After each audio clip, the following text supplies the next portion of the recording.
लड़की जिसका नाम रोशनी परवीन था, वो जिसकी भी शादी में जाया करती, उसी की शादी को रिजेक्ट करा दिया करती। अब तो लोगों को डर लगने लगा था, जब वो अपनी बेटियों की शादी करवाते थे, तो उन्हें लगता था कि कहीं रोशनी परवीन ना आ जाए, हमारी बेटी की शादी को कैंसल ना करा दे। आइए जानते हैं ऐसा वो लड़की क्या करती थी कि वो लड़कियों की शादी को कैंसल करा दिया करती थी। क्यों लोग उससे डरने लगे थे।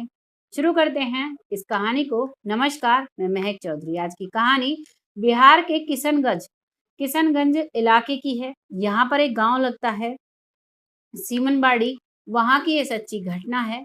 वो लड़की जो कि जिसका नाम होता है रोशनी परवीन, जो कि महज 10वीं क्लास में पढ़ती है और महज 14 साल की उसकी उम्र है।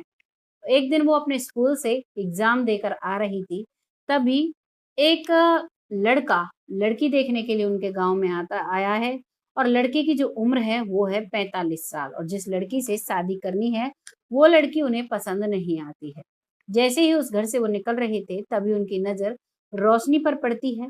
रोशनी को देखते ही वो लड़का पसंद कर लेता है। अब पसंद कर लेता है, उनके घर आता है और उनसे घर वालों से इस लड़की के रिश्ते की बात करता है। रोशनी जो परवीन है, उसका परिवार बेहद ही गरीबी हालत से गुजर रहा था।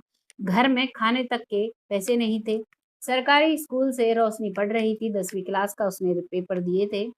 अब जब एक तरफ से लड़के वाले कहते हैं कि हम इस लड़की से शादी करना चाहते हैं और इसका जो भी खर्चा होगा शादी का हम खुद से करेंगे, आपको चिंता करने की जरूरत नहीं है। उस समय रोशनी परवीन के माता पिता को ऐसा लगता है कि बहुत अच्छी बात है, बेटी का घर बस जाएगा, कम से कम बेटी तो दो निवाले शांति से खा लेगी और प्यार से रह लेगी अपने घर में। और इसी लालच में बिना रोशनी को पूछे उसका रिश्ता तय कर दिया जाता है। और अब वो समय आ जाता है जब उस लड़की की शादी होनी थी। बहुत ही सिंपल तरीके से उस लड़की की उससे शादी होती है। और शादी होने के बाद लड़की ससुराल जाती है। ससुराल में जब लड़की जाती है तो लड़की की उम्र महज 14 साल और उसके पति की उम्र 45 साल। तिगुना फर्क था उसकी उम्र में और लड़की की उम्र में। और वहां पर जाकर उसे सुबह बहुत जल्दी उठाया जाता था। रस्म और रिवाज के नाम पर घर का सारा काम उससे करवाया जाता था। और साथ ही साथ जो उसका पति था, वो भी उसका बुरे तरीके से शोषण करता था। इन सब से वो इतनी परेशान हो जाती है कि वो मन में ठान लेती है कि मुझे अब ससुराल में नहीं रहना। और उस समय वो कुछ नहीं कहती है। कुछ समय बाद जब वो अपने मायके आती है, तो मायके आने के बाद अपने माता पिता से कह देती है कि मुझे अब अपनी ससुराल नहीं जाना। चाहे तो तुम मुझे यहाँ पर मार दो, लेकिन मैं अपनी ससुराल नहीं जाऊंगी। मैं बिना खाना खाए जी सकती हूँ, लेकिन ऐसे ऐसे रहकर मुझे ऐसा खाना खाकर ऐसे नहीं रहना, ऐसी जिंदगी नहीं काटनी। माता पिता से जोर जबरदस्ती करती है। माता पिता कुछ समय के लिए चुप रहते हैं, फिर भी जब उसका पति लेने के लिए आता है, तो वो पति वहां पर उसे लेने के लिए नहीं आता है, वहां फैसला करने आता है, क्योंकि उसे पता चल चुका था कि जो रेशमा परवीन है अब वो आना नहीं चाहती।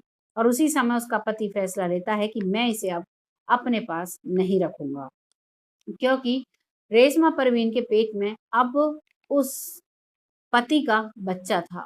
और बच्चे की वजह से माता पिता फोर्स कर रहे थे कि बेटा अपने ससुराल में जाओ, कहाँ तुम इस बच्चे की परवरिश करोगे, कैसे रहोगे। इस बात पर वो एग्री भी होती है, लेकिन उसका पति ही अब मना कर देता है। और वो रोशनी परवीन जो है, वो अपने पिता के घर पर रहकर ही अपनी पढ़ाई को करती है। और पढ़ाई करने के बाद अब वो जब उसका 10वीं का रिजल्ट आ रहा था, तो वो टॉप नंबर से पास होती है और उसे बिहार की सरकार की तरफ से 10,000 रुपए का इनाम मिलता है। 10,000 रुपए से ही वो अपनी पढ़ाई जारी करती है। और पढ़ाई के साथ साथ अब वो एक सोशल वर्क करने लगती है।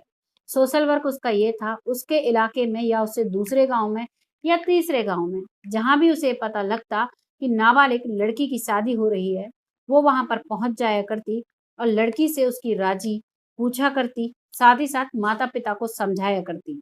जो माता पिता राजी खुशी मान जाया करते, उनको जो सरकारी योजनाएं लड़कियों के लिए चलाई जा रही थी उनके बारे में बताती और उन्हें उसका फायदा भी मिलवाया करती। और जो माता पिता नहीं मानते थे, उनके लिए पुलिस को बुलाकर लेकर जाती। और पुलिस भी बड़े ही आराम से उसके साथ चली जाया करती, क्योंकि उन्हें भी पता था कि जब ये हमारे पास आ सकती है, तो ये ऊपर भी अपनी पहुंच रख सकती है, ये कोर्ट तक भी जा सकती है। इसी वजह से पुलिस वाले भी उसकी एक फ़ोन पर आ जाया करते थे। इस तरीके से उसने करीबन करीबन हज़ारों लड़कियों की मदद की, हज़ारों लड़कियों का शोषण होने से बचाया, बाल विवाह होने से बचाया। ये खबर जब अखबारों में चलती है, तो रोशनी परवीन का नाम होने लगता है, सभी उसे जानने लगते हैं और जब सब उसे जानते हैं, तो अब उसे क्षेत्र लेवल पर सम्मानित किया जाता है। भारत में ही नहीं, विदेश में भी उसके चर्चे हो जाते हैं और विदेश से भी उसे इन्विटेशन आता है, उसे सम्मानित किया जाता है और 2 शब्द बाल विवाह पर बोलने के लिए कहा जाता है। ये थी कहानी रोशनी परवीन की। आपको कैसा लगा इस महिला के संघर्ष के बारे में सुनकर? अपनी राय कमेंट बॉक्स में ज़रूर लिखिएगा और बाल विवाह को अब तो ज़्यादातर लोग जागरूक हो गए हैं, लेकिन फिर भी अगर कहीं होता है तो उसको ज़रूर से रोकें। इसमें सबसे ज़्यादा लड़की को भुगतना पड़ता है।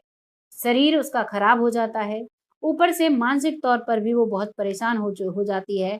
इतनी छोटी उम्र में ससुराल का सारा काम और पति के साथ रहना उसके लिए बहुत बुरी बात होती है और बहुत ही परेशानियों का मुकाबला उसे करना पड़ता है, झेलनी पड़ती हैं बहुत ज़्यादा परेशानियाँ। आपको कैसा लगा इस कहानी को सुनकर अपनी राय ज़रूर दीजिएगा। बहुत जल्द फिर से आती हूँ ऐसी ही किसी सच्ची कहानी के साथ, तब तक के लिए जय हिंद, जय भारत।